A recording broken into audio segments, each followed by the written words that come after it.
Buenos días. Buenos días. Vamos a iniciar esta audiencia que corresponde a la causa de este Tribunal 600-2017.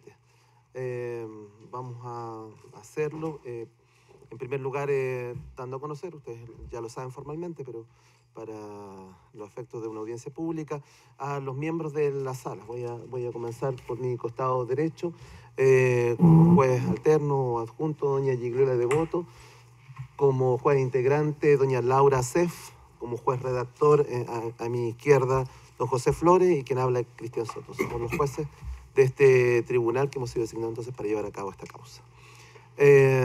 A continuación les voy a pedir a ustedes que se individualicen y que sean, por favor, no sean tan rápidos y fugaces, porque tenemos que tomar nota de cada uno y son bastantes, así que tenemos que hacerlo de la mejor manera ahora al inicio. Por el Ministerio Público. Buenos días, señoría. Por el Ministerio Público comparecerán en esta audiencia el abogado asistente don Javier Sola Elwin, que está en la parte de atrás, y los fiscales adjuntos, señora Tania Sánchez Bufoné, don Marcelo Carrasco Gaete, don Jaime Retamal Herrera y quien habla, la fiscal Jimena Chong Capuzán. Déjeme entonces pasar lista. Doña Jimena, doña Tania, don Jaime Retamal. Sí, y don Marcelo Carrasco. Y don Marcelo Carrasco.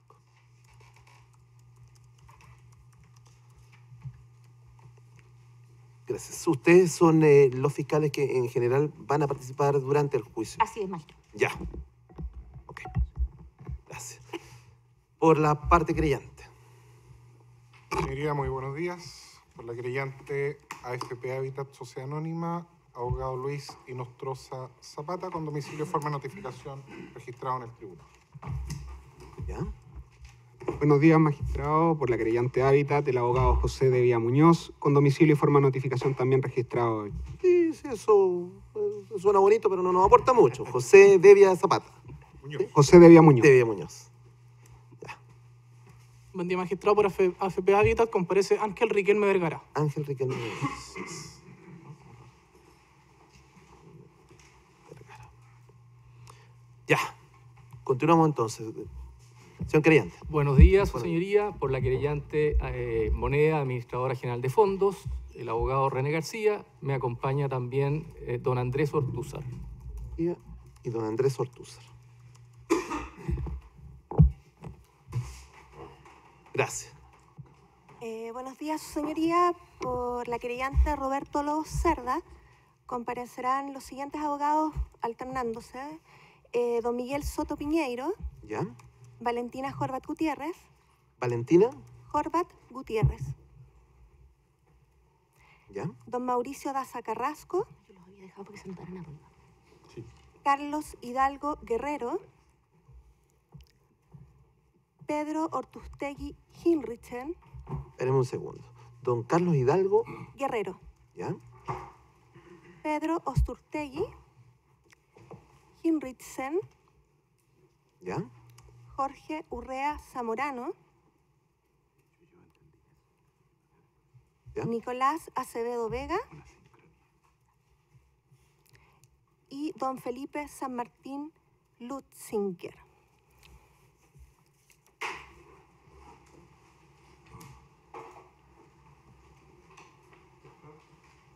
Ya. Eso es. Creyentes. Por la defensa.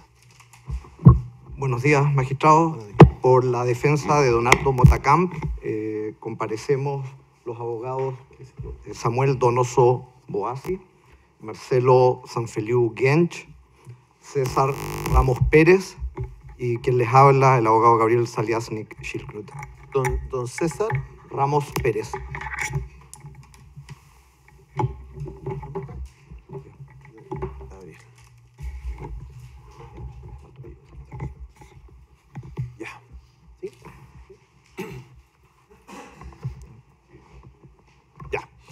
Muy bien, señor, entonces para...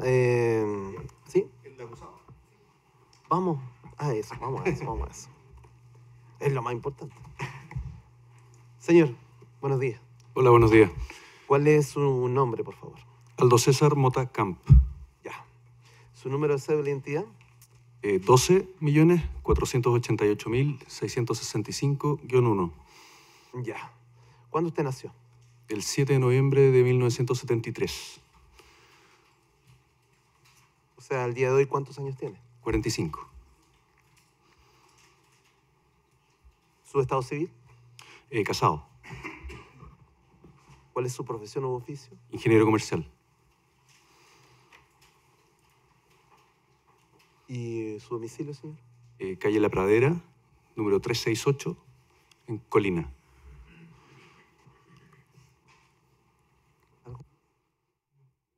Muchas gracias. Gracias a usted. Ya. Individualizado todo, entonces, previo a iniciar este juicio, tenemos que dar la palabra si hay alguna incidencia, algo previo que debamos resolver. Así es, su señoría. Déjeme preguntarle a los acusadores primero. Señores, No, la Fiscalía, su señoría, no tiene temas previos. querellantes, Nada por nuestro no. Defensa. Perdón, gracias, señor presidente. Efectivamente, existe una incidencia previa solicitada por esta defensa de cautela de garantías que fue presentada por escrito el día 8 de mayo del año 2019 y mediante resolución de la misma fecha, por prudencia de la magistrada Jenny Morales Espinosa, se decidió que dicha cautela de garantía debía ser discutida el día de hoy antes del inicio del juicio oral. Y por eso es que lo planteamos en este minuto. Su señoría, la verdad que voy a cambiar un poco el orden que tenía estructurado en esta presentación a fin de llamar la atención de por qué estamos pidiendo esta cautela de garantías a este tribunal. Y la cautela de garantía dice relación con la solicitud concreta, con la exclusión de un querellante no legitimado, que no tiene la calidad de víctima en este juicio, y afecta la garantía del debido proceso, en particular la igualdad de armas. Y queremos llamar la atención que este querellante es un querellante bastante especial. Es un querellante que es el señor Roberto Lobos Cerda, quien a nuestro juicio afecta o ya ha afectado la buena fe procesal y transparencia propia de un sistema adversarial como el que nos ocupa. Es un querellante que se preconstituyó comprando determinado número de acciones solo para los efectos de querellarse, que compró estas acciones de hechos posteriores a los contenidos en la acusación. Por tanto, los hechos que nos ocupa, que van desde diciembre de 2009 al 7 de noviembre de 2011, según la autoapertura, él no tenía ni siquiera la calidad de accionista a esa fecha de las sociedades denominadas Cascada, ni de Potasio, ni de Norte Grande, Oro Blanco, ni menos de Soquimich.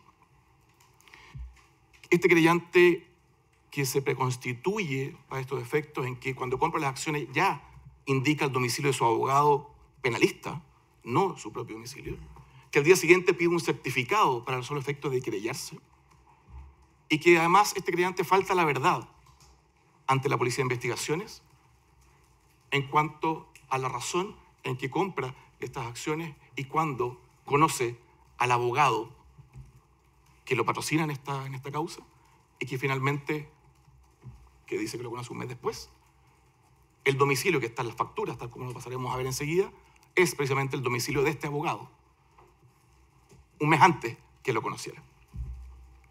Quiero entrar en detalle para explicar esta relación de hechos que puede ser un poco confusa, pero por eso quisiera llamar la atención que son los puntos esenciales de esta cautela de garantía. Seguramente nos dirán, bueno, ¿por qué se está discutiendo ahora si esto se discutió? ¿Por qué lo discutimos ante esta sede?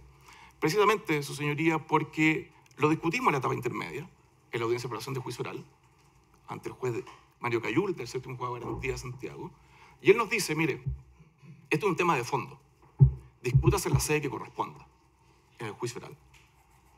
Dice el juez Cayul, mire, aquí el querellante ejerció una facultad de adherirse a la acusación, como es el caso del garante Roberto Lobo, que se adhiere a la acusación fiscal. Ejerce un derecho, artículo 261 del Código Procesal Penal. Sin embargo, no entra al fondo a la calidad de víctima, que es lo que discutimos el día de hoy. Y dice, esa calidad es un tema de fondo de discutirse en el juicio oral. Y lo discutimos como, precisamente, una incidencia previa, porque también lo discutimos en el juicio anterior, que fue anulado, en los alegatos de apertura, en los alegatos de clausura. Sin embargo, el tribunal nos dijo, mira, si usted lo alega iniciado el juicio, ya convalidó su presencia. Tiene que discutirlo, haberlo discutido antes. Y es lo que estamos haciendo ahora. Roberto Lobos presenta su querella el 11 de septiembre del año 2012. Hace casi 9 años. 7 años, perdón. El 11 de septiembre del año 2012, en el cuarto juzgado de garantía de Santiago. Y de hecho la investigación se inicia en la Fiscalía de Las Condes, no en la Fiscalía Centro Norte. Y luego, esa investigación pasa a la Fiscalía Centro Norte, se formaliza al imputado, luego se presentan querellas por AFP Habitat y también por Moneda. Sin embargo, hay 2 hitos procesales que son muy relevantes. Uno es la separación de investigaciones que hace el Ministerio Público, pues ya por diciembre del año 2016, en que separa investigaciones porque la querella y la investigación previa comprendía lo que he denominado caso Cascada, la Superintendencia de Valores y Seguros, hoy día la Comisión de Mercado Financiero, donde habían cientos de miles de operaciones, muchos imputados, y separa estas investigaciones. Y deja en esta causa solo un grupo reducido de operaciones que están en la autoapertura, cerca de 30 operaciones en 6 casos, y a un único acusado que es Donaldo Mota. Eso es un mes antes que venciera el plazo legal de 2 años del cierre de la investigación. El Ministerio Público presenta acusación. Y esto que puede ser de perogrullo, y que lo conocemos todos acá, es la acusación la que fija los hechos, el marco fáctico-temporal de los hechos que deben ser discutidos por vuestras señorías. Y esos hechos, no otros, marca precisamente el tiempo de las operaciones cuestionadas. Como dije anteriormente, desde la primera, que es en diciembre del año 2009, caso 1, hasta la última, que es el 7 de noviembre del año 2011, que es la última del caso 6. Pues bien, esos hechos a los cuales se adhiere Roberto Lobos, lo que nosotros sostenemos es que con respecto a esos hechos, no otros, esos hechos que nos motivan este juicio, Roberto Lobos no es víctima, no es ofendido. ¿Por qué? Porque él compra las acciones el 1 de agosto del año 2012. Es decir, 7 meses después de la última operación cuestionada por el Ministerio Público. En consecuencia, a noviembre del año 2011, Roberto Lobos no era accionista de ninguna de las sociedades. Y por eso nosotros nos opusimos a dicha adhesión. Decimos que es instrumental, su señoría, porque Roberto Lobos, en su declaración en la Policía de Investigaciones, para justificar su calidad de accionista, prestada en noviembre del año 2012, en la BRIDEC, Brigada de Delitos Económicos, señala que él es una persona, un jubilado, una persona que tiene antecedentes penales por delitos de robo, apropiación indebida, giro loso de cheque. Dice que tenía una jubilación, que no le alcanzaba el dinero y que decide invertir. Conocía el negocio minero, no sabemos por qué, y veía el negocio del litio como un tema promisorio. Por tanto, va a la corredora de Raín Vial y compra 300.000 pesos de infracción de acciones de Pampa Calichera, otros 300.000 pesos de oro blanco, otros 300.000 pesos de infracción de acciones de potasios y otros 300.000 pesos de acciones de SQM-B, el 1 de agosto. Al día siguiente, el 2 de agosto, o el mismo día, pide un certificado, o sea, ya extraña, pide un certificado a la Raín Vial para que acredite su calidad de accionista de estas 4 sociedades que yo he mencionado. Continúa su relato y dice que 4 días después se encuentra, al parecer, en la calle con un conocido, el abogado Morris Farachi. Y le dice, según el relato de Roberto Lobos, que él estaba muy orgulloso porque había invertido en estas sociedades. El señor Farachi le dice, mire, ¿qué hiciste? Le reprocha esta compra porque tú no acaso no sabes que están cuestionadas esta sociedad Sokimich. Y le recomienda que vaya donde un abogado. Esto es, como les digo, en agosto del año 2012. Como mencioné, y voy a dejar también para efectos de acreditar lo que he señalado, las facturas de estas acciones, de la compra de estas acciones, de la Raín Vial, que son 2, señalan como domicilio el de Teatinos 251, oficina 201, Santiago. 1 de agosto del año 2012. Esto es muy relevante, señoría. ¿Por qué? Porque este señor Farachi le dice, mira, 2 días o 4 días después de haber comprado, anda donde un abogado especialista que yo conozco, don Miguel Soto Piñeiro, y él te va a recomendar qué hacer. Abogado que supuestamente no conocía el señor Roberto Lobos. Y dice, en los primeros días de septiembre, o sea, un mes después, va a la oficina de Miguel Soto y don Miguel Soto le recomienda presentar una querella.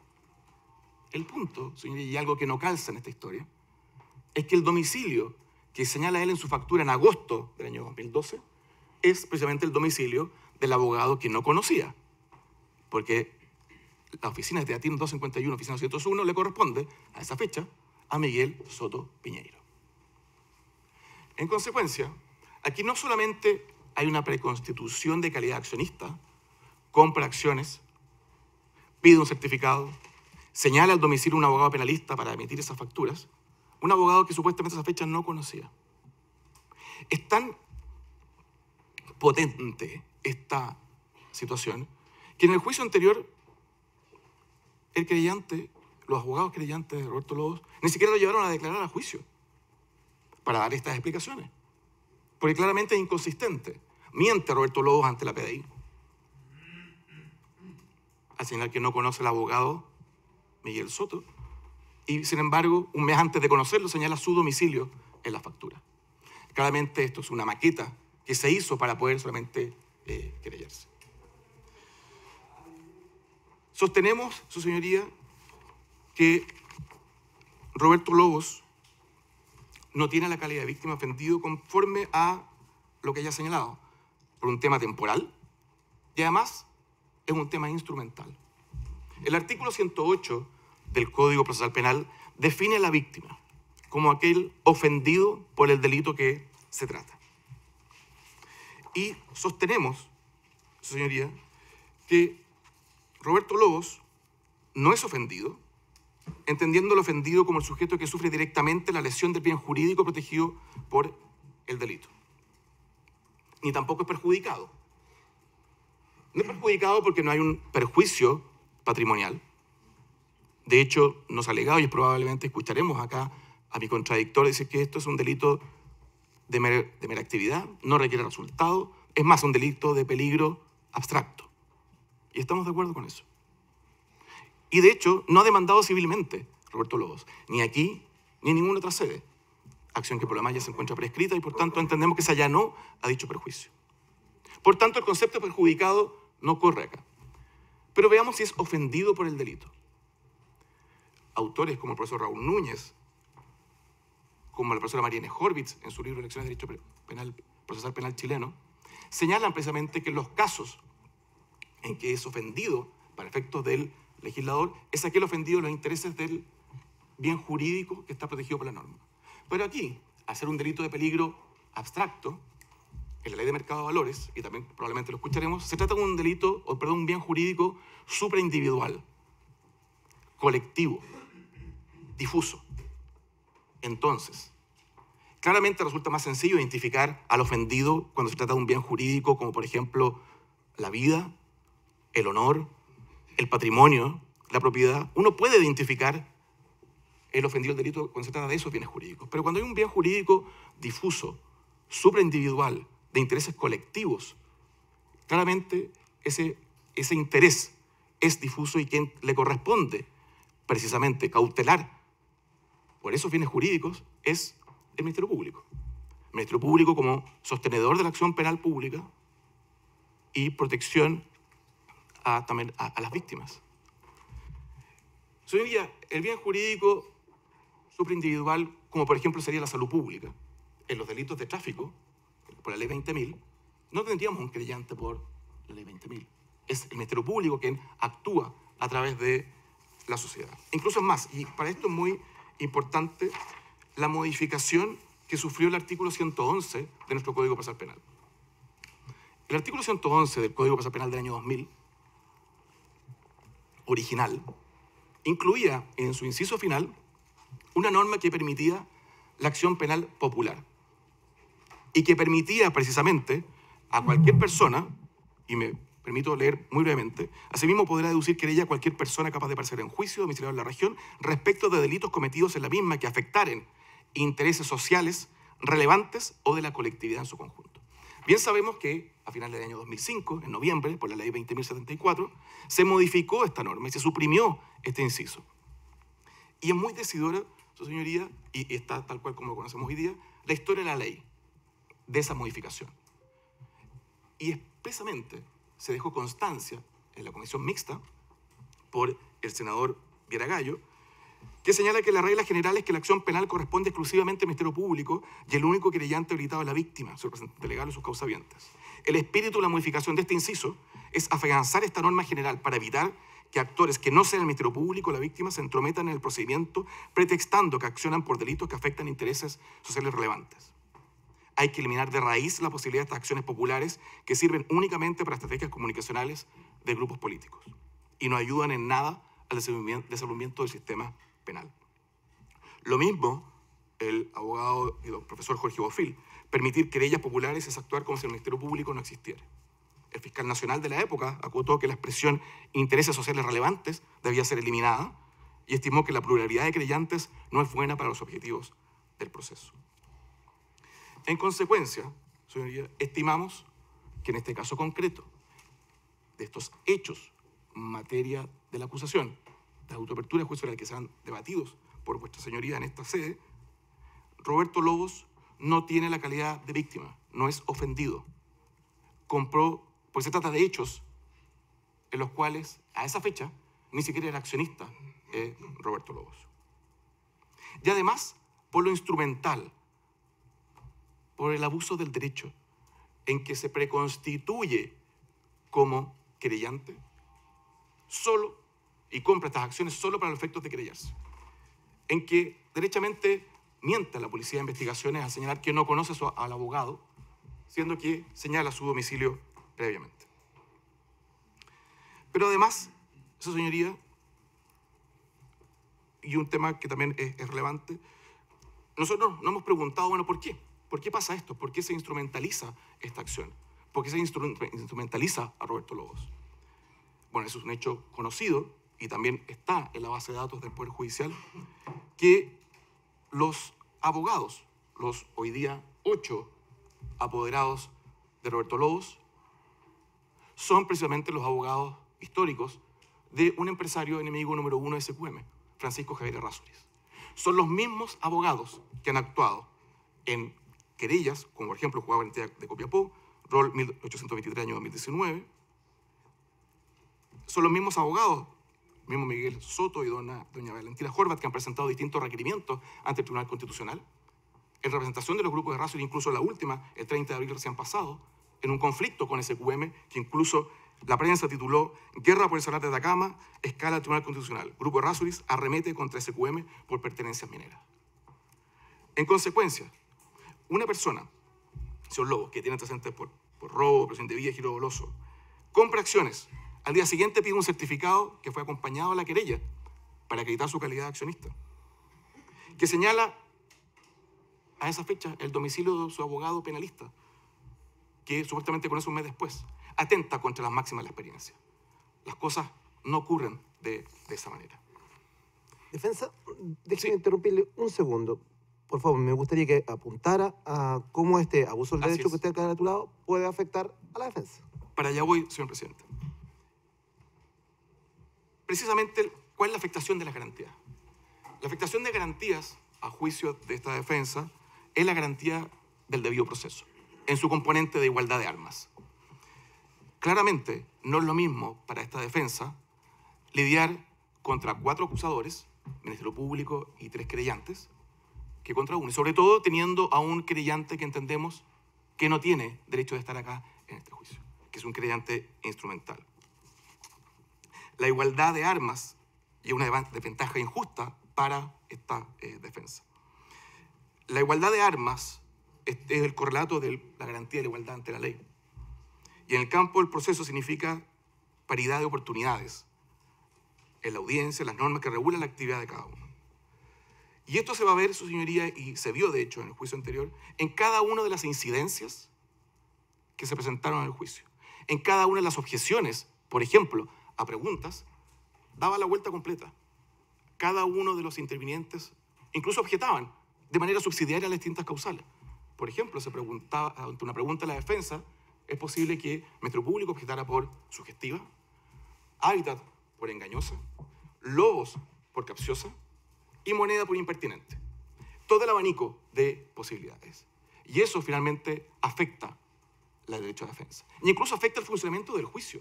Sabemos lo caro que resulta para el país tener un juicio oral. Y ese costo se amplifica incluso en un 25% con un cuarto querellante que no debería estar acá. Es probable, señoría, que escuchemos de nuestro contradictor que el delito no estaba agotado y, por tanto, perfectamente podría querellarse el año 2012. Y que esa circunstancia, que no bastaba la consumación, sino que el agotamiento del delito, la verdad, su señoría, que no existe para definir cuándo es una víctima. Y también nos van a decir, mire, usted debió haber reclamado de aquella resolución que declaró admisible la querella por allá por el año 2012. Y por tanto está admisible, pero está ejecutoriada. Y si usted no reclamó, perdió. La verdad, señoría, que el año 2012, y además que esa querella fue presentada contra todos los que resultan responsables, no era nominativa, se pretende que Aldo Mota debía tomarse o ponerse el traje de imputado, siendo que ni siquiera estaba nombrado en esa querella como imputado.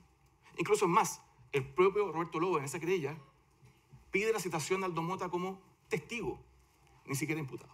Pero lo relevante acá, señoría, es que ¿dónde se sostiene la acción penal? ¿Se sostiene en la querella? Se sostiene en la acusación. En la acusación es el Ministerio Público quien ejerce la acción penal y la sostiene para luego defenderla en juicio. Y es la acusación, no la querella, la que fija el marco fáctico y el marco jurídico en los cuales deben defenderse el imputado. En consecuencia, señoría, entendemos, y creo que salta a la vista el tema de igualdad de armas. Es cosa de observar esta sala de audiencia, la cantidad de abogados que están al costado izquierdo de vuestra señoría y de esta defensa. Por eso que la igualdad de armas es un tema fundamental y propio del sistema acusatorio especial, que se ve afectada por la presencia de un querellante que entendemos que ha abusado del derecho y que no debería estar acá. Señoría, muy brevemente, y también como cautela de garantías y de manera subsidiaria, solo un elemento que el tribunal estimara rechazar esta solicitud. Solicitamos por la misma afectación de garantía de igualdad de armas, que está patente. La aplicación conforme al artículo 52 del Código Procesal Penal, que hace suyas y aplicables, y creemos que no es contrario a los principios que rigen el sistema procesal penal, en las normas del libro primero del Código de Procedimiento Civil, la designación de un procurador común. Y creemos que es factible, se cumplen los requisitos señalados en el artículo 12 en relación al artículo 19 del Código de Procedimiento Civil de un procurador común. ¿Y por qué? ¿Un procurador común para todos los que... Para allá voy. ¿Ya? No, podríamos haberlo pedido para todos, efectivamente. Porque creemos que en relación al bien jurídico superindividual que hemos señalado, bastaría el Ministerio Público para representar a todos los querellantes. Sin embargo, entendemos que hay un matiz de diferencia con el querellante Moneda. El querellante Moneda, si bien, y obviamente se trata de los mismos hechos que están contenidos en la acusación, da una calificación jurídica adicional a los hechos.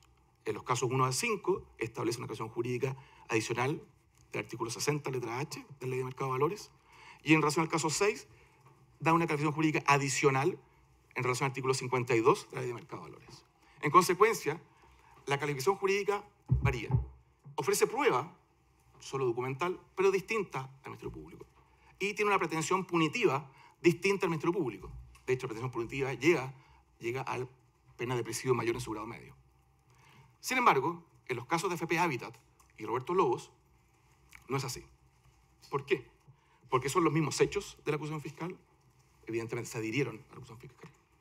Es la misma prueba del Ministerio Público es la misma calificación jurídica del Ministerio Público y tiene la misma pretensión punitiva del Ministerio Público. Presidio mayor en su grado mínimo, 7 años. En consecuencia, entendemos que la figura del Procurador Común, a fin de resguardar esta garantía de igualdad de armas como integrante del debido proceso, la solicitamos para querellante Habitat y Lobos.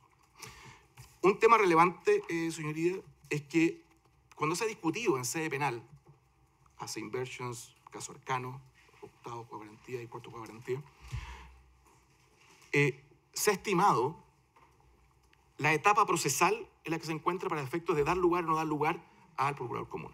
Precisamente para no afectar los derechos de la víctima, en solicitar diligencias, posibilidad de llegar a algún tipo de acuerdo, generarse pruebas. Y el estado procesal hoy día es totalmente distinto. La investigación se encuentra cerrada, no hay diligencias de investigación, no hay posibilidades de salidas alternativas o acuerdos. En consecuencia, no hay afectación de ese derecho de la víctima de ofrecer pruebas independientes o de llegar a un acuerdo independiente con el imputado. Hoy día, las pruebas ofrecidas por ambos querellantes son las mismas del Ministerio Público y la misma pretensión. En consecuencia, señoría, por vía de cautela de garantía, no solo por el artículo 10, sino que por la garantía de tutela efectiva de la norma constitucional que le corresponde a todo órgano jurisdiccional, es que solicitamos que se adopten estas medidas. En primer término, la exclusión del querellante Roberto Lobos, por las razones que ya he mencionado, y en segundo término, subsidio en el evento que su señoría rechace dicha solicitud, por alguna razón, la designación de un procurador común en relación al querellante Habitat y Roberto Lobos. Eso, señoría.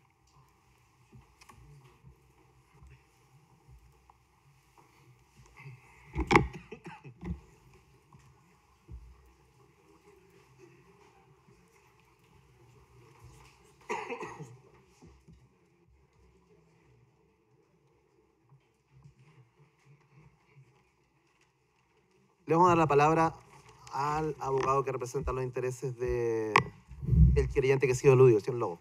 Muchas gracias. El alegato de la defensa convoca tanto problemas de índole adjetivo o procesal como problemas primariamente de derecho sustantivo, mismo que es necesario deslindar y tratar separadamente, y que individual y autónomamente considerado justifican, cada uno por su parte, el rechazo de la petición de la defensa. En el ámbito estrictamente adjetivo o procesal, el primer problema que se presenta es dilucidar qué es exactamente lo sometido a conocimiento y fallo de este tribunal en este incidente. Y puede corroborarse fácilmente que lo que se cuestiona es la habilitación para adherir a la acusación. Es la legitimación activa, el derecho, en términos hoffeldianos, la potestad o poder para adherir a la acusación. Por ende, en suma, lo que este tribunal debe resolver es si se encontraba o no ajustada a derecho la resolución que tuvo a este querellante por adherido a la acusación. Y para ello, las disposiciones del Código Procesal Penal relevante son los artículos 120 letra A, 261 letra A y, si se quiere, 288. Nótese que para efectos de la habilitación jurídica para adherir a la acusación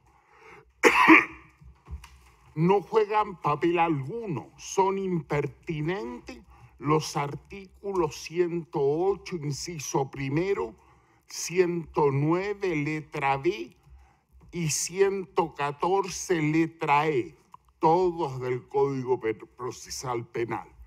En otros términos, para efectos efectos del derecho a adherir a la acusación, para efectos de la legitimación activa para ello, lo único relevante es si al momento de hacerlo se tenía o no la calidad jurídico-procesal de querellante, considerada como un hecho. En todo caso, obviamente, como un hecho institucional en el sentido de Sarle. Vale decir, lo relevante a estos efectos es si se tenía una calidad de querellante consolidada, establecida por una resolución que a ese momento se encontrara firme o ejecutoriada. En razón de lo anterior y por el contrario, el legislador, la legislación consideran irrelevante para los efectos de la adhesión en referencia el problema de la habilitación de la legitimación activa para ser querellante, pura y simplemente porque consideran, en consonancia con el carácter progresivo del proceso penal con su orden consecutivo, que dicho problema ya había sido resuelto con anterioridad. En efecto, del mismo modo que legalmente, acorde al artículo 259 del Código Procesal Penal, al momento de juzgar si la acusación reúne o no los requisitos que la definen jurídicamente como tal, no corresponde revisar nuevamente si la querella que la antecedió cumplía con los requisitos que al efecto prescribe el artículo 113 del cuerpo legal recién citado. Que lo anterior es así, ya ha sido resuelto en el curso de este proceso. En efecto, frente al cuestionamiento por la defensa de la legitimación activa de varios de los querellantes para adherir a la acusación o para acusar particularmente, el séptimo juzgado de garantía, con fecha 7 de marzo del 2017, resolvió, comillas, que habida cuenta que en su oportunidad este tribunal declaró admisibles las respectivas querellas, resoluciones que se encuentran firmes o ejecutoriadas, ahora solo se han limitado a hacer efectiva una facultad que bajo la condición de querellante les franquea la ley. En este sentido, en el ámbito procesal, además, está precluido la facultad procesal de cuestionar la calidad de querellante. En este sentido, a inicios de febrero del 2017, que es cuando la defensa repone la resolución que tuvo a don Roberto Lobos por adherido a la acusación, había precluido hace mucho tiempo la facultad para cuestionar la legitimación activa para querellarse. En efecto, si para estos efectos, con el diccionario panhispánico del español jurídico de la Real Academia Española de la Lengua, entendemos por preclusión la característica del proceso de que el acaecimiento de ciertos eventos jurídicamente relevantes clausura la posibilidad de debatir la procedencia jurídica de una resolución, don Roberto Lobo Cerda interpuso la querella con fecha 11 de septiembre del año 2012, misma que casi inmediatamente fue declarada admisible y consecuentemente el mismo adquirió la calidad de querellante. Dicha querella dio origen a todo este proceso. El querellado tomó conocimiento de la misma desde que en su primera actuación fue informado de ella y por ende, en la medida en que declaró como imputado, acorde al artículo 7º del Código Procesal Penal, podía haber reclamado contra dicha calidad de querellante desde ese momento. En todo evento, a más tardar e indiscutiblemente, Donaldo Motacán tomó conocimiento fehaciente de la existencia de dicha querella con fecha 23 de enero del año 2015, fecha de la primera formalización en su contra. Por lo tanto, supuesto que los plazos a que se aluden los artículos 362 y 161 del Código Procesal Penal deben contarse desde el momento en que se tomó conocimiento de la resolución de que se trate, como lo señala expresamente el 161, y razonablemente debe entenderse que es aplicable al 362, cuando 4 años y 5 meses después de dictada la resolución que declaró admisible la querella, el querellado cuestionó por primera vez la legitimación activa de mi representado para querellarse, es indudable que la resolución recién referida se encontraba con mucho firme o ejecutoriada. Abogado, no parece clara su posición respecto de la petición subsidiaria. No, es que todavía falta el fondo. Dije argumentos procesales. Argumentos procesales. Vamos al fondo entonces, rápidamente. De fondo, ¿sí? Una distinción básica en doctrina es la distinción entre consumación formal y consumación material, agotamiento o terminación.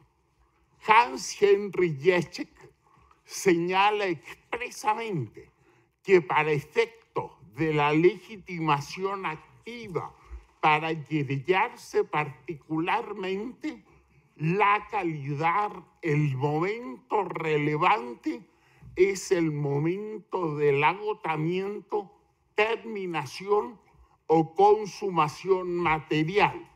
Y Klaus Volk sostiene que el momento de la consumación material, terminación o agotamiento es precisamente el que marca la posibilidad de querellarse particularmente en los delitos en que ello es posible.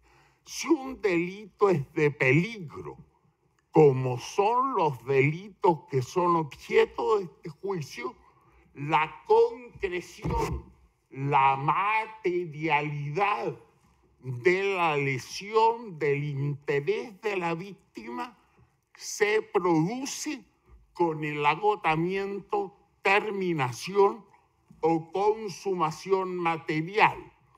Y la doctrina, unánimemente, la que se ha pronunciado sobre el punto, entiende que es el momento de la consumación material el relevante, por ejemplo, en materia de concurso, en materia de coautoría, en materia de participación.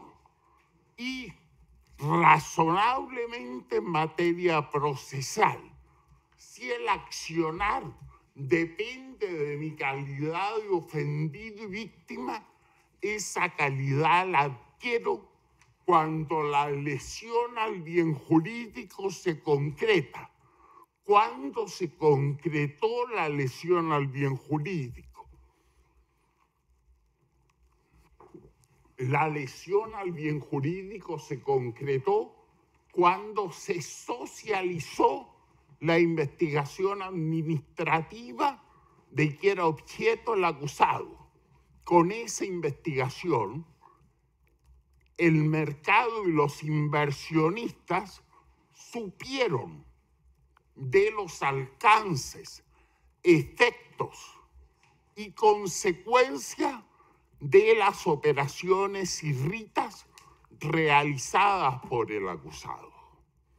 Por eso es que el momento de la consumación material, terminación o agotamiento es el relevante a efectos de la legitimación activa para querellarse. Respecto de los otros factores a los que se alude, domicilio, momento de compra de las acciones, cuando se coloca una bomba en un avión, indubitadamente son víctimas de esa bomba con un mecanismo de tiempo para que estalle cuando el avión esté en vuelo, quienes se hayan subido al avión con posterioridad a la instalación de la bomba, pese a que es indubitado que al momento de la instalación de la bomba no estaban arriba del avión. De la misma manera, lo relevante es cuando se concreta la lesión. Respecto del domicilio de don Roberto Lobo, del momento en que compró las acciones y las razones por las que lo compró, la verdad es que solo nos haremos cargo de los elementos formales de la argumentación, porque en cuanto al fondo parece no corresponder al tipo de argumentación que es propia de un debate judicial. En la forma, en esa argumentación se incurren dos falacias. De un lado, en la falacia de ignorantio elenchi, que según Aristóteles es aquella a la que pueden ser reconducidas todas las restantes falacias. Y de otro lado, de la falacia de argumentar ad hominem. Ignorantio elenchi. ¿Tiene alguna relevancia que la querella sea instrumental para la legitimación activa para querellarse de don Roberto Lobo? No es que toda querella y toda actuación en un juicio es instrumental en cuanto está al servicio de la consecución de un fin. ¿Tiene alguna relevancia cuál sea el domicilio que fijó para efectos de la legitimación activa para querellarse? ¿Es un elemento que incida en su legitimación activa? Don Roberto Lobos nos dice que no me conocía, en eso es inexacta la descripción de hecho, pero ¿tiene alguna relevancia cuando me conociera para efectos de lo que se discute? Como dice Manuel Atienza en su libro La guerra a las falacias, lo primero que debe preguntarse al intervenir en una disputa es qué es lo que se disputa. Y esto es un argumento ad hominem porque con el mismo no se pretende cuestionar los argumentos de don Roberto Lobo, sino la persona de don Roberto Lobo. En lugar de sostener, demostrar que es relevante solo el momento de la consumación formal, se argumenta sobre los vínculos de Roberto Lobo o de este abogado con un empresario. Eso es un argumento ad hominem y es una falacia por ignorante o elenche, y por argumento ad hominem el razonamiento es vicioso. Respecto a que estemos en presencia de un bien jurídico supraindividual, colectivo y difuso, primero, el bien sí es supraindividual, pero no es colectivo, es institucional. Los bienes jurídicos colectivos no son difusos. Probablemente yo soy el culpable de que se los caracterice como difuso. La alusión a difuso viene del artículo de Filippo Sgubi, Protección Penal de Intereses Difusi. Al traducir ese artículo, lo traduje por difuso, pero significa difundidos. ¿Usted lo hizo entonces? Yo traduje y lo traduje erradamente como difuso. Entonces se hizo corriente aludir a bienes jurídicos difusos, pero difusi significa difundidos. Su titularidad está difundida entre muchas personas, pero al momento de la terminación o agotamiento se concreta, se corporeiza. Igualdad de armas. Con el argumento de la igualdad de armas no podría haber ningún querellante en ningún proceso. No es esa la opción de la ley, y para esos efectos los querellantes es indudable que están legitimados activamente, también atentarían contra la igualdad de armas. Por ende, no es un argumento diferencial que aporte absolutamente nada a la discusión. ¿Por qué esta petición? Nuestra querella suspendió la prescripción. Si logran sacarnos, pueden aprovechar la prescripción. Por esas razones entendemos que el incidente debe ser rechazado con costa. Hay una petición subsidiaria. Perdón. Respecto del procurador común, en aquellos procesos en que se ha accedido a procurador común, los querellantes ofendidos son 100 o más personas. Con menos personas, la lógica del debido proceso indica que cada uno tiene que tener derecho a exponer sus argumentos. Y formalmente son partes distintas, y así lo reconoce el sistema procesal penal. Ok. Señora de FPA, respecto de la petición subsidiaria. Gracias, señoría. Bueno, nosotros también nos oponemos a la petición de la defensa en cuanto a que debiera designarse un procurador común en relación a tan solo 2 querellantes que participan en este juicio.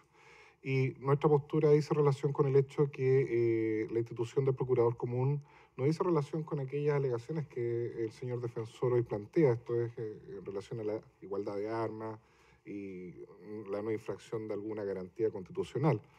Esa norma, artículo 12 al 19 del Código de Procedimiento Civil, dice más bien relación con la economía procesal, y por lo mismo entendemos que no se da en este caso esa situación, dado que lo está solicitando tan solo respecto a 2 querellantes distintos que en su oportunidad presentaron acciones y que en sí son distintas, dado que por lo menos en relación a nuestros representados FP Habitat se identifican la mayoría de las operaciones, muchas de las cuales concuerdan con la acusación, y son distintas a aquellas alegadas por el señor querellante Lobos, por lo menos en relación a la acción. La norma del artículo 19 habla de la misma acción. En este caso son distintas acciones. Y sin perjuicio de eso, entendemos que el artículo 292 del Código Procesal Penal otorga al tribunal, especialmente al señor presidente del tribunal en este juicio, a dirigir el debate, a moderarlo, a señalar cuáles son los tiempos que a cada parte le corresponde y a evitar que se reiteren las argumentaciones, que yo creo a lo que se va a apuntar durante el desarrollo de este juicio. En consecuencia, estimamos improcedente, innecesario y además injustificado. Eso sí. Gracias.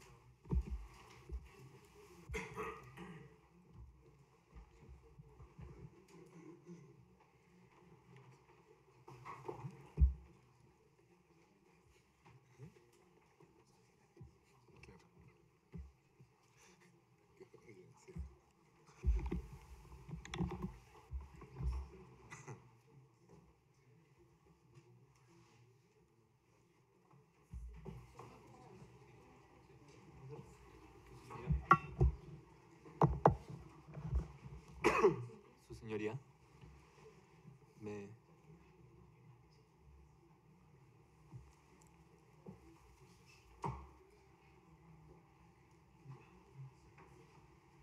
Señor fiscal, algo quería decir usted. Sí, muy brevemente, señoría. Entiendo que el incidente no nos involucra directamente, obviamente, porque se está viendo la exclusión de querellantes y en subsidio la designación de un procurador común. Sin embargo, en la argumentación de la defensa hay un tema que nos preocupa, y es que derechamente la defensa, cuando hace su presentación, lo que pide al tribunal desde ya es que valore prueba que está ofrecida, tanto por la parte de la misma defensa como por los acusadores, que tienen que ver con unas boletas o facturas de compra de acciones. Eso es parte de la prueba. Por lo tanto, es parte del fondo. Esta parte teme que a través, no lo teme en realidad, lo entiende así derechamente, que a través de esta argumentación que está planteando la defensa, lo que se busque finalmente es la inhabilitación de los jueces que integran esta sala en este momento, porque necesariamente va a implicar una decisión sobre el fondo. Ok. No es así, señoría, ¿no? Déjeme pasarle la palabra a la defensa por el tema que plantea ahora el Ministerio Público y por uno de los temas que tocó la defensa o el querellante Lobos, que es el tema de la prescripción. Gracias, señoría. Con respecto al señalado del Ministerio Público, claramente no es así. Hemos hecho mención precisamente a los elementos fundantes de la solicitud de exclusión, que son estas facturas.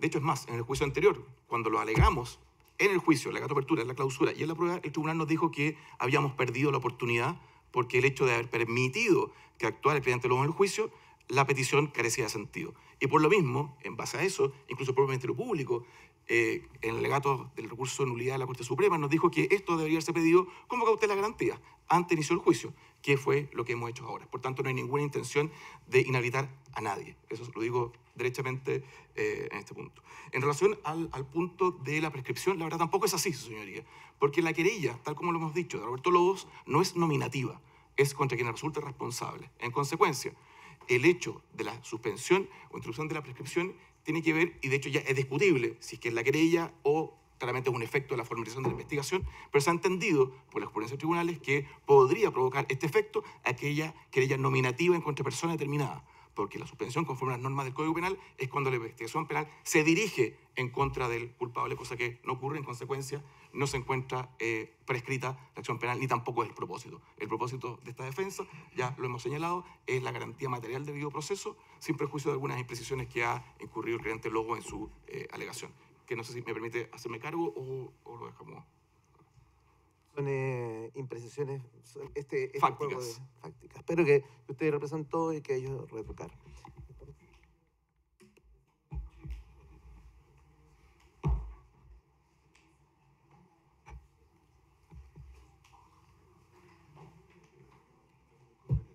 ¿Puede ir brevemente sobre eso? Sí. Porque me obligará a darle la palabra. No. Lo sé. El costo que asume un sistema adversarial y donde hay prioridad a la audiencia. Pero muy brevemente, señoría, la alegación que hace el abogado Miguel Soto acerca de que estaría resuelto esto por el séptimo juzgado de garantía el 7 de marzo del año 2017, eso no es correcto porque solamente se refiere a dos querellantes, Hábitat y Moneda. En relación al querellante Roberto Lobos, tal como lo dije en mi presentación, nosotros repusimos de la adhesión y lo que resolvió el tribunal fue discútase en la audiencia de preparación de juicio oral, que fue lo que ocurrió y lo que permite finalmente que estemos acá. En relación al agotamiento del delito, la verdad, su señoría, que lo que ha referido el querellante Lobos es que el agotamiento sería cuando se haya socializado la investigación de la Superintendencia de Valores y Seguros. La verdad que si uno lee el relato de hechos de la querella, presentada el 11 de septiembre del año 2012, hace precisamente mención a actuaciones de la Superintendencia de Valores y Seguros de dicho año. Por tanto, el delito en juicio ya se habría agotado, e incluso más, frente a escritos presentados ante la Corte Suprema, vinculados por el recurso de nulidad, señaló que se debería agotar el delito cuando estuvieran afinados todos los procedimientos civiles y administrativos a que dieran lugar a estos hechos. Cuestiones que no están totalmente afinadas, las multas están con reclamaciones pendientes, y eso llegaría al absurdo que incluso cualquier persona, justo antes del cierre de la investigación, el año 2017, hubiera presentado querella, hubiera comprado acciones, hubiera presentado querella por hechos acaecidos hasta el año 2011. Es muy importante, señoría, la norma constitucional del artículo 7º de la Constitución, en que ninguna persona, incluso a pretexto de arrogarse facultades extraordinarias, puede actuar más allá de los derechos que la Constitución y la ley les da. Y es lo que ocurre acá. Aquí no se ha cuestionado si es que efectivamente está firme o no la resolución que declaró admisible la querella del año 2012. No podría serlo. Sino que es su calidad de víctima ofendida en estos hechos, que es lo que cuestionamos. Y no se convalida, señor, porque además también hay otra imprecisión. Lo hemos dicho, la querella fue presentada contra quienes resulta responsable, abierta, y se pide la declaración, que fue la primera que prestó en la investigación Donaldo Mota, como testigo, no como imputado. Y si es que tomáramos la fecha de enero del 2015 de la primera formalización de Donaldo Mota, ya también hubiera estado precluido el derecho con creces de una eventual reposición de la resolución que declaró admisible la querella el año 2012. 2015, 2012. Su señoría, no se extraña que no se haya hecho cargo de las expresiones de Roberto Lobos en cuanto a estas actuaciones de abuso del derecho. Es más, el propio querellante ha señalado que qué problema hay que existe una querella instrumental.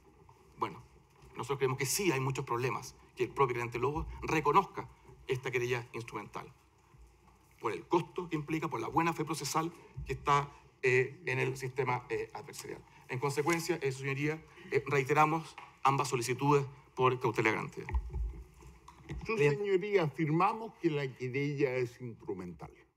Lo señalamos explícita e inequívocamente. Y afirmamos que toda querella es instrumental. Más aún, afirmamos que toda actuación en un juicio es instrumental, en cuanto es un medio para alcanzar un fin. Es un instrumento al servicio de un fin.